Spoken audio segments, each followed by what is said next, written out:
इन्हें कातिल कहें या मसीहा, इन्हें गैंगस्टर कहें या हीरो, क्योंकि जब ये बात करते हैं तो लगता है कि समाज में हो रहे गलत को मिटाना चाहते हैं, लेकिन जब कांड करते हैं तो लगता है कि इनसे बुरा कोई नहीं। बात लॉरेंस बिश्नोई गैंग की चल रही है। इससे तो सब वाकिफ है कि लॉरेंस गैंग के निशाने पर हमेशा से ही बॉलीवुड रहा है। कभी सलमान खान को धमकी, कभी बाबा सिद्दीकी की हत्या की जिम्मेदारी लेना, और अब बॉलीवुड को धमकाती हुई गैंग ने पोस्ट कर कहा है कि हम बॉलीवुड के इस नंगे नाच का अंत करेंगे। इतना ही नहीं, प्रेमानंद महाराज को लेकर जिस तरह से बीते दिनों कंट्रोवर्सी हो रही थी, जिस तरह से साधु संतों को कटघरे में खड़ा किया जा रहा था, उस पर भी गैंग ने साफ साफ कहा है कि हमारे संतों को निशाना बनाने वालों का अंत करेंगे। प्रेमानंद महाराज को लेकर गैंग ने काफी लंबा चौड़ा पोस्ट लिखा है, जिसमें कई बातें आपको भावनाओं से जोड़ देंगी। ये पोस्ट न केवल बॉलीवुड को चेतावनी थी, बल्कि हरियाणा सरकार को भी चेतावनी है। नमस्कार, आप देख रहे हैं न्यूज वॉच इंडिया। मैं आपके साथ रूपाली शर्मा। दरअसल दोनों गैंगस्टर रोहित गोद्रा और गोल्डी ढिल्लो विदेश में बैठकर अपने गैंग को ऑपरेट कर रहे हैं।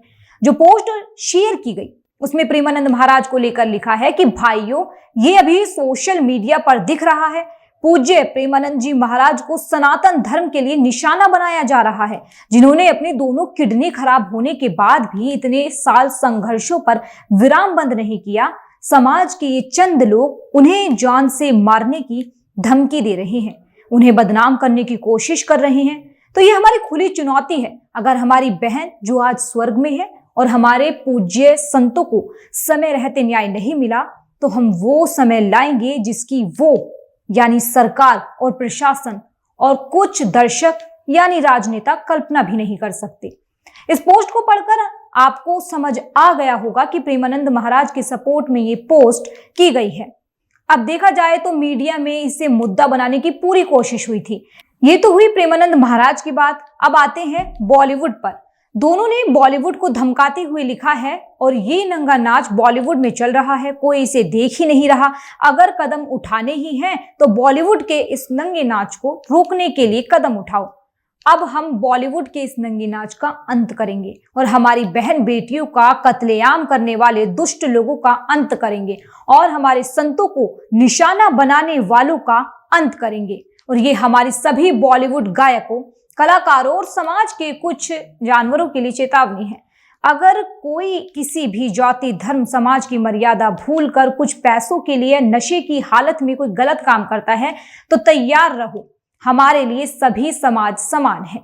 इस पोस्ट के बाद एक बात तो साफ है कि समाज में जिस चीज को लेकर लोग आधुनिकता का नाम देते रहे हैं, ये गैंगस्टर उस पर नाराज हैं। क्योंकि प्रेमानंद महाराज की बात में भी आज के युवा और लोगों के चरित्र की बात कही गई थी और बॉलीवुड को चेतावनी, नाच गाने को लेकर धमकी भी इस ओर ही इशारा करती है। अब आते हैं हरियाणा सरकार को दी गई चेतावनी पर। दरअसल आपको पता होगा कि हरियाणा में मनीषा हत्याकांड से लोगों में उबाल है। इस पर ही गोल्डी ढिल्लो और लॉरेंस बिश्नोई गैंग ने चेतावनी दी है और कहा है कि हरियाणा पुलिस अगर मनीषा हत्याकांड में इंसाफ नहीं दिला पाई तो वे खुद इस मामले को अपने हाथ में लेंगे। यानी सरकार को भी लॉरेंस गैंग की चेतावनी पहुंच गई है। ये पहली दफा नहीं है जब लॉरेंस गैंग की किसी मुद्दे पर टिप्पणी सामने आई हो।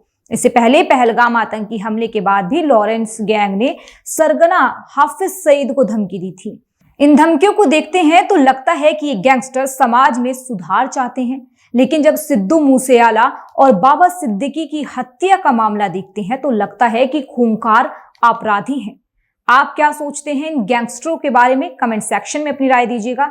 देश दुनिया की खबरों के लिए देखते रहिए न्यूज वॉच इंडिया। नमस्कार।